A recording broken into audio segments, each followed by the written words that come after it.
سنم دیشب بابا منو صدا کرد و بردم تو اتاق.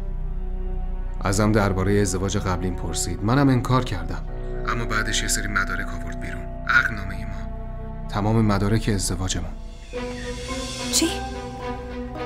عمو جان چی کار کرد؟ درست شنیدیم. عمو جان جریانو میدونه. چطور برخورد کرد؟ نپرس. خیلی عصبانی بود. تا به حال اینطوری عصبانی ندیده بودمش.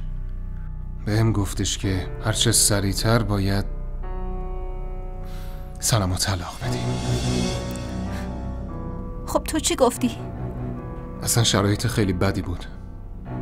نمیدونستم چی باید بهش بگم. فقط برای اینکه بلایی سر خودش نیاره، برای اینکه یه ذره آروم بشه، فعلا علل حساب بهش گفتم که طلاقت میدم.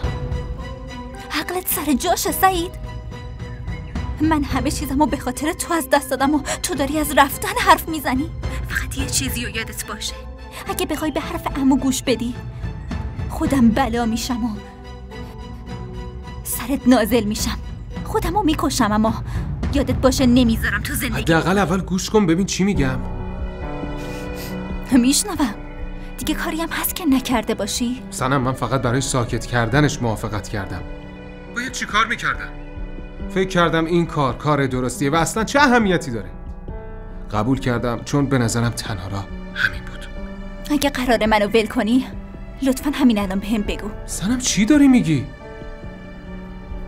تو که میدونی من بدون تو نمیتونم نفس بکشم. من دوستت دارم. سعید اگه بخوای بهم خیانت کنی باور کن خودمو میکشم. کار احمقانه‌ای نکن. آماده باش، الان میام دنبالت. نه. چرا؟ یاسر منو میاره دانشگاه و بعدم خودش میاد دنبالم.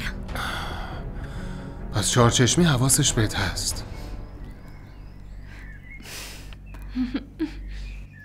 یاسر خیلی عصبانی بود. یه فکری به سرم زد. چطوره به کل خانواده خودم رازمونو بگم؟ حداقل یاسر خیالش راحت میشه. سنم اصلاً بابا با من درباره این مسئله خصوصی صحبت کرد. حتی از مامانم خواست از اتاق بره بیرون.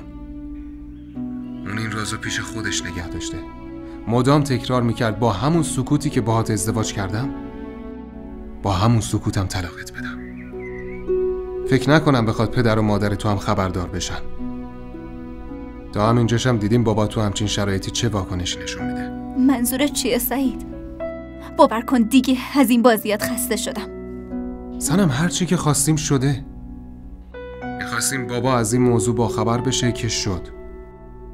بعد از یه مدت بقیه هم میفهمن. فعلا فقط باید صبر کنیم. خیلی خوب باشه. سنم؟ آره الان میام. سعید دوستم الان گوشیشو نیاز داره. بعداً با هم دیگه حرف میزنیم باشه؟ چطوری میتونم باهات حرف بزنم؟ میتونی به گوشی مامانم زنگ بزنی. خداحافظ.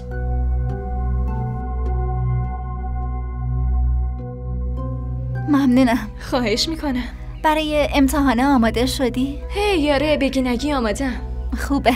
خب دیگه من باید برم. خداحافظ.